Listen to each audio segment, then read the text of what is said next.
네, 달달한 10분 전략 챙겨드리는 시간입니다. 이달의 달달한 10분 MTNW 이달해 어드바이저와 함께합니다. 위원님 안녕하세요.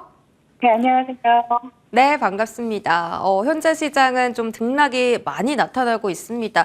오늘도 개별 이슈 아는 섹터나 경기 민감주들, 이 경기 부양책에 대한 기대감 때문에 좀 상승해주고 있는데요. 오늘장 달달한 공략 포인트부터 짚어보고 갈게요.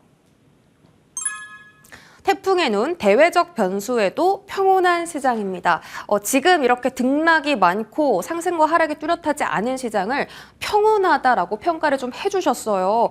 이런 이유가 참 궁금합니다. 이제 지수가 약보합권, 하락이 조금 나오고 있긴 한데 그럼에도 불구하고 이 전문가들은 지수의 하방 압력이 아니라 잠깐 단기 조정이라고 보고 있거든요. 위원님도 같은 생각이실까요? 네, 그런 부분을 이제 설명드리기 위해서 일단 짚어봐야 될 게 있죠. 사실 뉴욕 증시부터 제가 항상 보고 갑니다만 오늘 뉴욕 증시는 대통령의 말로 시장이 났습니다. 미국 증시 시장 관계로 주요 매크로 지표들은 발표가 되지 않았지만 신용평가기관인 무디스에서 저신용자들을 대상으로 한 자동차 대출 연체율이 2010년 이후 가장 높은 수준이라고 발표를 했습니다. 뉴욕 페드는 신용카드 연체율이 팬데믹 이전 수준을 넘어섰다라고 발표를 했고요. 그러면서 경기 침체에 대한 이런 불확실성을 가중시키는 모습이었습니다. 또한 바이든 대통령이 우크라이나의 키이우를 깜짝 방문을 했죠. 추가 군사 원조라든지 또 러시아에 대한 추가 제재 계획을 발표를 하면서 또 전쟁 장기화에 따른 공급망 불안 또한 가중되고 있는 이러한 모습입니다. 그러나 나스닥 선물을 보시면 크게 동요하지 않았고요. 또 유럽 증시 또한 평온한 모습을 보여주었습니다. 국내 지수 상황 살펴보겠습니다. 오늘 국내 지수는 미국 시장 시장 관계로 특별한 대외적 변수가 없는 가운데 특별한 수급 동향 없이 쫀조세를 나타내는 이러한 모습이죠. 뚜렷한 매수 주체가 없는 가운데 미국인의 수급 동향에 따라서 등락을 반복하고 있는 이러한 모습이고요. 대형주에서는 중국의 경기 부양 기대감으로 건설이라든지 철강 그리고 조선업종에 대해서 외국인 수급이 좀 두드러지고 있는 모습이다. 이렇게 볼 수가 있겠습니다. 오늘 일장 국내 금화 동향을 좀 살펴보시면요. TS의 지진에 대한 반사 이익으로 전일 시간에서 강한 흐름을 나타냈던 철강 관련주들이 시가 갭 이후에 운동을 그리고 있습니다. 제가 어제 저녁에 8시 여의도 클래스를 통해서 전략을 수립해 드렸는데요. 사실 매크로적 변수를 고려를 했을 때 아직은 때가 아니다라고 보여지고요. 또 중장기적 관점보다는 중국 양해 기대감을 이용한 트레이딩 관점으로 지켜보시면 좋을 것 같습니다.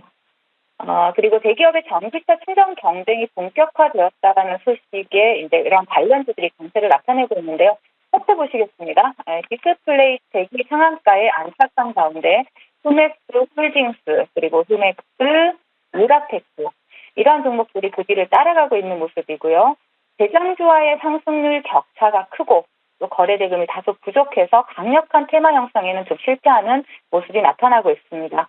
그리고 애플페이에 대항하기 위한 삼성페이와 네이버페이의 동맹 관련주들이 두각을 나타내고 있습니다.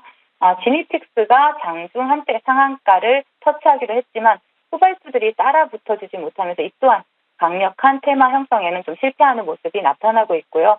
또 관련주로는 한국정보인증과 또 본방송을 통해서 추천드렸던 MBT가 있기 때문에 관심 종목에 좀 추가하시고 추적해 보시면 좋을 것 같습니다. 그리고 그 이외에 또 윤석열 대통령의 데이터 규제 혁신 기대감이 나오면서 본방송에서 모아가시라고 또 모아데이터라고 말씀드렸던 종목이 있죠. 바로 모아데이터입니다. 그리고 또 데이터 솔루션이 두 자릿수 상승률을 또 기록을 하고 있고요. AI 챗봇 관련주로 또 KTIS 볼 수 있고요. 또 의료 AI 종목이 있습니다.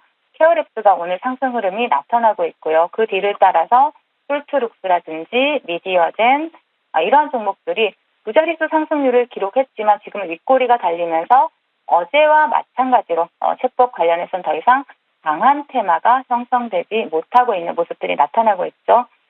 전반적으로 오늘 시장 테마 상태에서는 강력하게 형성된 테마가 없는 상황입니다. 수경 매수보다는 오늘 수급이 들어온 종목들을 관심 종목에 좀 편입을 하시고 견조한 조정이 나올 경우에 눌림에서 매수에 가담하는 전략이 유효해 보인다라고 말씀을 드리겠습니다. 테마 동향은 여기까지 보겠고요. 시장 대응 전략을 드리자면 시장에 대해서는 여전히 중소형주 위주의 트레이딩 전략 유지하도록 하겠습니다. 앞에서 말씀드렸듯이 경기 침체 우려감이 커지는 데이터들이 속속 나오고 있음에도 불구하고 시장은 평온한 상태를 유지를 하고 있습니다. 현재 시장은 그 경기 침체를 선반영한 것이 아니라 소프트 랜딩을 선반영하고 있다라고 보시면 되세요. 그래서 이벤트 소멸 전까지는 너무 큰 기대도 또 너무 큰 걱정도 하지 마시고 방망이를 좀 짧게 잡고 대응하시기를 당부드리겠습니다. 네, 지금 시장 침체 우려 속에서도 그렇게 뚜렷한 방향이 나오지 않는 구간입니다. 큰 기대 없이 계속 좀 평온한 상태를 유지하면서 시장에 대한 평가, 전략 세워가시면 좋을 것 같고요. 3월 달에 굉장히 이벤트가 많죠. 중국 양회부터 유럽 IRA 이슈 그리고 국내 정책들, 테슬라 인베스터 데이 등등 있는데 이런 이벤트들, 결과들 잘 참고하셔서 포트폴리오에 대한 대응 수정도 필수로 가져가시면 좋을 것 같습니다. 자, 이달의 위원님과 함께 오후장에는 어떤 섹터 노려보면 좋을지 달달한 섹터 바로 열어보시죠. 달달한 공략 섹터, 오늘은 저출산 관련주를 꼽아주셨습니다. 역시나 지금 시장에 집중하고 있지 않은 쪽이네요. 물론 개별적으로 오르는 종목도 있을 때지만 저출산 관련주 지금 딱히 그렇게 주목도가 높은 구간은 아닌데 오늘 이 섹터 가져와 주신 이유가 있을까요? 네, 이제 주목 받을 수 있는 섹터라서 가지고 나왔고요. 1961년 대기근 이후에 처음으로 중국에서 인구 감소가 나타났다는 뉴스가 어제 보도가 되었습니다. 보신 분들 많으실 텐데요. 중국은 지난 1978년에 지나친 출산율을 제어하기 위해서 한 가정에 한 자녀 정책을 도입을 했었죠. 최근에 출산율 저하가 빠르게 나타나면서 두 자녀 정책을 전면 시행을 하기도 했고 또 세 자녀 허용으로 또 제한을 추가 완화하기도 했습니다. 그럼에도 불구하고 2022년 출산율이 더 심각하게 내려갔고요. 또 중국 정부는 이에 대해서 상당한 경계심을 가지고 있는 상황이죠. 이러한 상황에서 중국 여러 지역에서 출산 장려 정책이 나오고 있고요. 또 다음 달로 예정된 중국 양해에서 이와 관련해서 정부 차원에서 강력한 출산 장려 정책이 발표될 가능성이 높습니다. 서울시 또한 올해 보육 3대 분야를 선정을 했고요. 또 1조 9천억 원을 보육 예산에 투입하기로 했습니다. 정부 차원에서 진행하는 보육 서비스 확대, 영유아 양육 지원이 주요 골자로 다양한 시설의 확충이 예상이 되고 있는 만큼 이렇듯 지원이 되고 있다는 거죠. 우리나라 인구 감소 상당히 심각하다는 사실은 누구나 알고 계실 겁니다. 중국 또한 정부 차원의 강력한 정책이 또 기대되고 있고요. 그렇기 때문에 지금 저출산 관련주에 대한 관심이 필요하다 말씀드리겠습니다. 네, 중국뿐만 아니라 국내에서도 또 저출산 문제 심각하게 겪고 있는데 양회에서 이런 저출산 관련 이슈나 부양책이 나온다면 국내 증시 관련 종목들도 당연히 영향을 받을 걸로 보이죠. 일단 우리 위원님께서 저출산 섹터를 꼽아주셨으니까 그 중에서도 어떤 종목 좀 매수하면 좋을지 종목 바로 공개해 주시죠. 네, 바로 꿈비입니다. 사실 꿈비는 어제 종목 선정을 해놨는데 아침부터 급등해서 좀 당황스럽긴 한데요. 그래도 충분히 추가 상승 여력이 있는 종목이니만큼 추경 매수보다는 눌림에서 분할 매수로 접근하면 좋을 것 같고요. 자, 동사는 놀이방 매트라든지 유아용 침구르라든지 원목 가구라든지 상당한 다양한 부분에서 유아용품을 제조하거나 또 이러한 부분을 도소매 사업을 하고 있는 그러한 기업입니다. 조금 전에 말씀드린 것처럼 중국이 인구 급증을 막기 위해 시행되었던 이런 한 가정 한 자녀 정책부터 시작한 이런 산하 제한 정책들이 지금에 와서는 다시금 출산 장려 정책으로 전환하고 있는 모습들이 나타나고 있죠.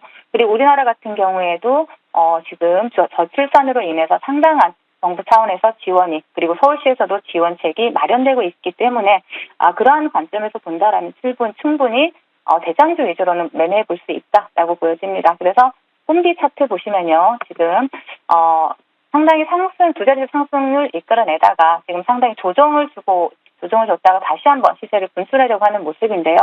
동종목 같은 경우에는 추경 매수를 하기보다는 충분히 조정 줄 때 매수해도 큰 수익을 줄 수 있는 종목이고요. 최근에 제가 신규 성장주들에 대해서 말씀을 드릴 때는 신규 성장주들은 매물대로 돌파를 하면 굉장히 강한 상승 탄력이 나타날 수 있다라고 말씀드렸고 그런 가운데 꿈비 같은 경우에도 신규 상장주고 지금 최근에 고점을 돌파를 한다라면 강한 시세를 줄 수 있는 종목이기 때문에 매수 관점으로 보시라는 말씀드리겠고 목표가 23,000원, 손절가 하단에 24,000원 설정해 드리도록 하겠습니다.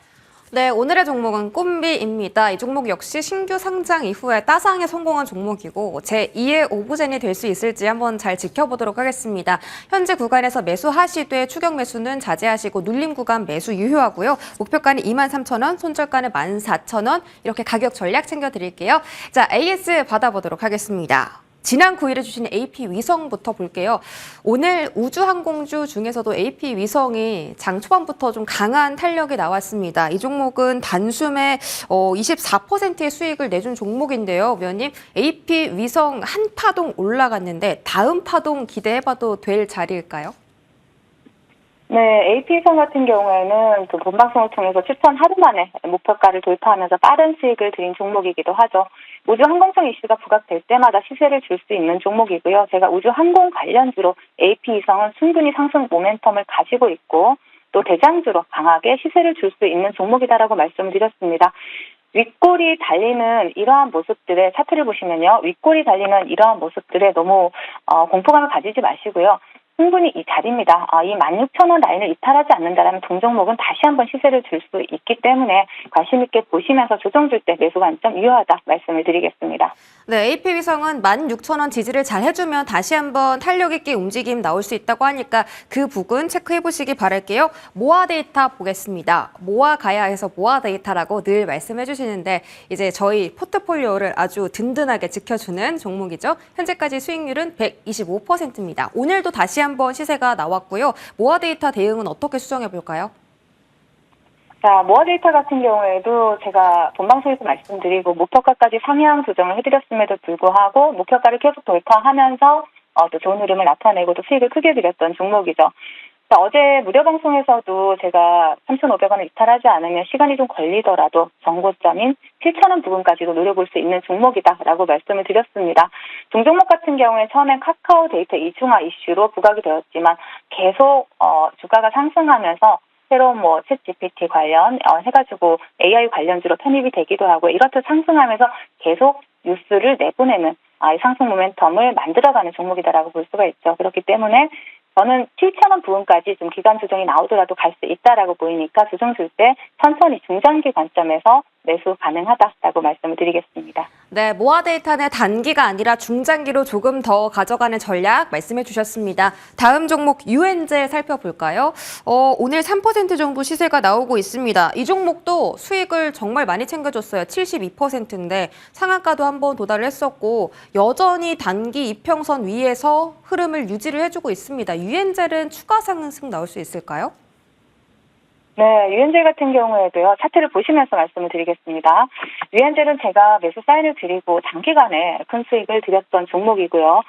유엔젤 같은 경우에는 5G 특화망 주파수를 확보했다라고 해서 그 당시에는 그러한 이슈로, 그러한 상승 모멘텀으로 말씀을 드렸었는데 지금 현재 동종목이 저출산 관련주이기도 합니다. 이렇게 다중 모멘텀을 가진 종목들이 조정을 주고 지지라인을 이탈하지 않으면서 시세를 다시 분출한다라면 7,600원까지 다시 한번 바라볼 수 있는 자리가 나올 수 있다라고 보여지기 때문에 동종목 이 자리입니다. 5,500원을 이탈하지 않는다라면 다시 관심 있게 보시고 매수 관점 보시라는 말씀 드리겠습니다.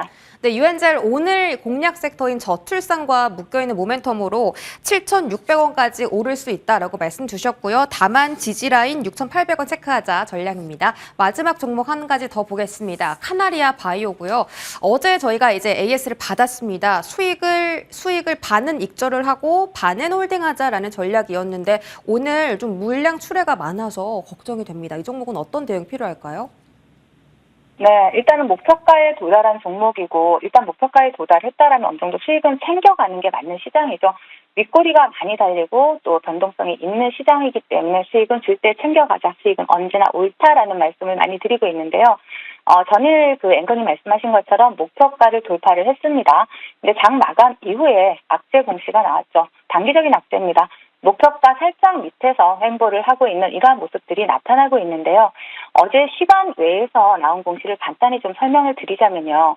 무상 증자를 받지 못하는 이런 전환 사채권자들과의 문제로 인해서 무증이 연기가 된 것입니다. 현재 오레고보맙의 IP를 자회사가 가지고 있는데요. 이 IP를 카나리아 바이오가 직접 소유하기 위한 과정이다라는 걸 알고 보시면 됩니다. 자, 결론은 무증을 안 한다는 것이 아니고 연기된 것이기 때문에 단기적인 악재로는 볼 수가 있습니다. 하지만 일단 1차 목표가에서 차익 실현을 하면서 수익을 드렸기 때문에 단기적인 악재로 조정을 준다라면 다시 재매수 관점으로 볼 수 있는 자리가 분명히 올 것이다 라고 보입니다.